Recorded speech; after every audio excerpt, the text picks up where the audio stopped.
دو لفظوں میں اسلام کو ڈیفائن کیا ہے کہ کلو من الطیبات، پاکیزہ کھاؤ اور عمل بھی پاکیزہ کرو.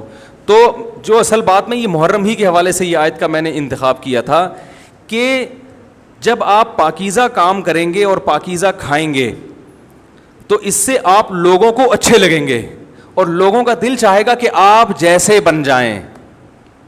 سمجھ میں آ رہی بات؟ ایک مثال دیتا ہوں.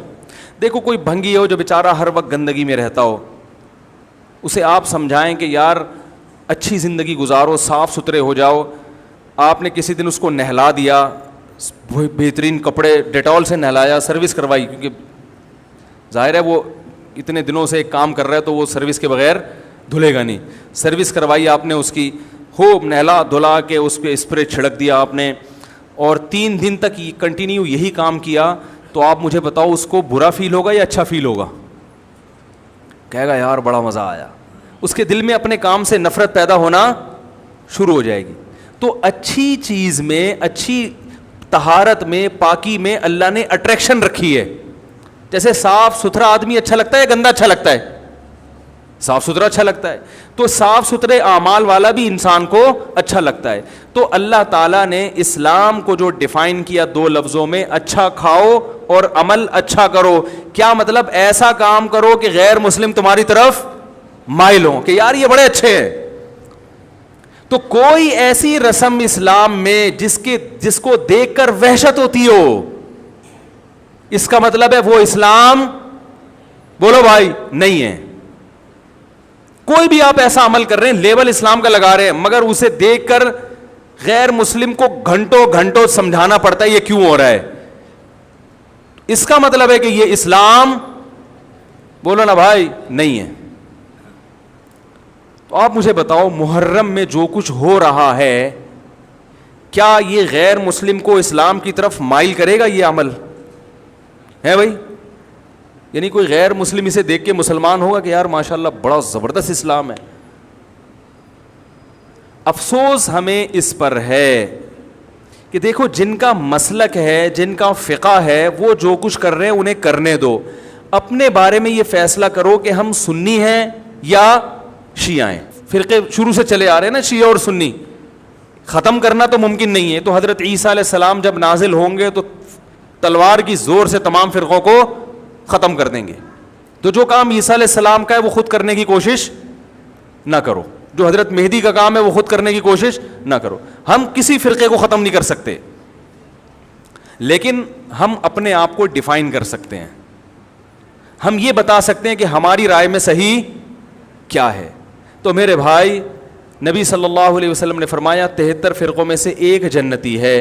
تو یا تو ادھر چلے جاؤ, یا بولتے کیوں نہیں, ابھی نہیں بول رہے تو پھر عمل کیسے کرو گے, یا تو پورے ادھر چلے جاؤ یا پورے ادھر آ جاؤ. مجھے خدا کی قسم اس پر کوئی اشکال نہیں ہوتا کہ شیعہ لوگ ماتم کیوں کر رہے ہیں, شیعہ لوگ یہ سب کچھ کیوں کر رہے ہیں, وہ جو ہے وہ مرثیے کیوں پڑھ رہے ہیں. مجھے اس پر اشکال نہیں ہوتا. ان کے دلائل ہوں گے ان کے پاس, ان کے علماء ان کو بتاتے ہیں. وہ کب کہتے ہیں کہ ہم سنی ہیں, وہ کب کہتے ہیں کہ ہم صحابہ کو حجت سمجھتے ہیں. ایک چیز کا انہوں نے دعویٰ ہی نہیں کیا تو ہم ان پر وہ کیوں تھوپے ان کے سر پہ. لیکن میں آپ کی بات کر رہا ہوں, میں ان لوگوں کی بات کر رہا ہوں جو اپنے آپ کو سنی کہتے ہیں. تو بھائی پھر سنی ہو تو جو اہل سنت والجماعت کے جو چاروں مکاتب فکر ہیں, حنفی, مالکی, شافعی, حنبلی, یہ اہل سنت کے ہیں نا, ان کی کتابوں میں کہیں بھی اس طرح کی کوئی چیز, بولو بھائی, نہیں ہے. ماتم کرنا اہل سنت کے ہاں جائز نہیں ہے. نبی صلی اللہ علیہ وسلم نے میت پر چیخو پکار کرنے کو حرام قرار دیا ہے. نوحہ کو جو میت پہ رونا پیٹنا ہوتا ہے, گریبان چاک کرنا, اس عمل پر آپ صلی اللہ علیہ وسلم نے لعنت فرمائی ہے. صحیح بخاری صحیح مسلم کی حدیثیں ہیں. حضرت جعفر طیار رضی اللہ تعالی عنہ نبی کے سگے چچا زاد بھائی میدان جنگ میں شہید ہوئے, 4 بیویاں بیوہ ہوئی ہیں, چھوٹے چھوٹے بچے یتیم ہو گئے. آپ نے ان کی بیویوں کو زور سے رونے کی اجازت نہیں دی. اتنا غضبناک ہوئے, جب وہ باز نہیں آئے آپ نے فرمایا ان کے منہ پہ خاک پھینک دو. حالانکہ بیوہ ہوئی ہیں, قابل ترس ہیں, لیکن چیخ کے رونے کی اجازت حالانکہ وہ تو اہل بیت میں سے تھے. حضرت جعفر طیار ظلمن شہید ہوئے تھے. ہماری نظر میں حضرت حسین رضی اللہ تعالی عنہ کا قتل کربلا میں یہ تاریخ کا بدترین ظلم, اس لیے بدترین ظلم کہ آپ غیر مسلموں کے ہاتھوں شہید نہیں ہوئے, بلکہ ان لوگوں کے ہاتھوں شہید ہوئے جو اپنے آپ کو مسلمان کہتے تھے, اور مسلمانوں کی قیادت اس وقت ان کے ہاتھ میں تھی, حکومت ان کے ہاتھ میں تھی.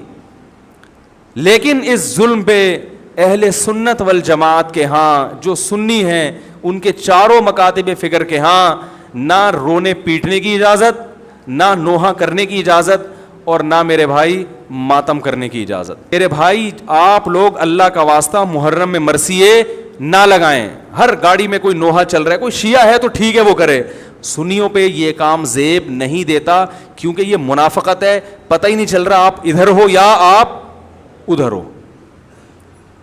آپ کا مسلک کہیں نہیں پتا چل رہا. ہمیں ایک مسلک کو فالو کرو. ہمارے ہاں محرم منحوس مہینہ نہیں ہے, ہمارے ہاں محترم مہینہ ہے, مبارک مہینہ ہے. امہات المومنین میں سے بعض کی اس مہینے میں شادی ہوئی ہے.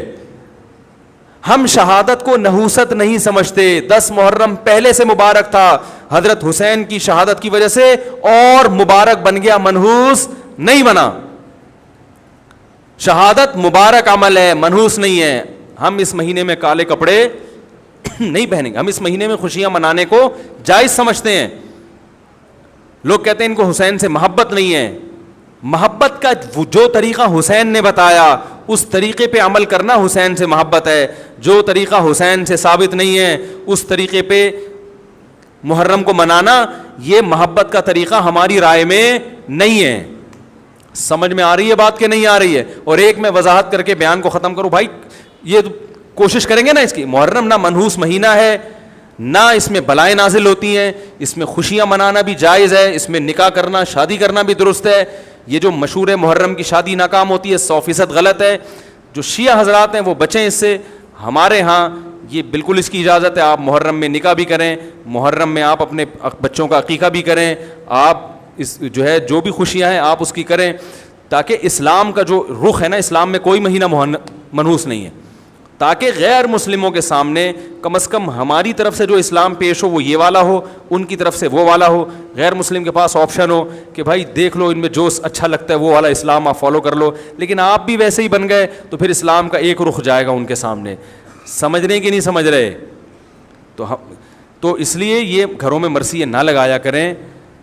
میتوں پہ نوحہ کرنا, غم منانا ہماری شریعت میں پسندیدہ. 3 دن تک تعزیت ہے بس, اس کے بعد نہیں. اور عورت کے لیے شوہر کے مرنے پر 4 مہینے 10 دن عدت ہے. Thanks for watching. Don't forget to like, comment, share and subscribe to Mufti Tariq Masood, famous scholar.